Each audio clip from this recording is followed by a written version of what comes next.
Аю қонаққа келді. Жоңғар Алатауы мемлекеттік ұлттық табиғи парк аумағындағы қоңыр аю демалыс нысанына кірмек болған. Әлеуметтік желіде тараған видеода есіктің зақымданғаны көрінеді. Парк әкімшілігі оқиғаның аттапқан шатқалында орын алған хабарлайды. Туристік маусымның басталмауына байланысты аумақта демалушылар болмаған.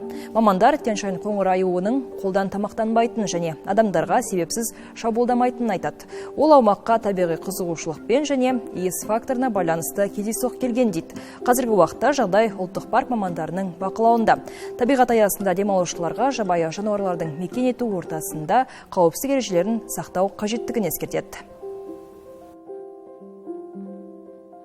Алдын ала болжам бойынша туристік үйде бөтен иістердің, тамақ қалдықтарының иіс шығуына байланысты аюдың келуі мүмкін. Себебі Тянь-Шань қоңыр аю иіс сезуі өте жоғары дамыған жануар. Табиғатынан Тянь-Шань қоңыр аюы адамға өздігінен шабуылдау фактілері тіркелмейді.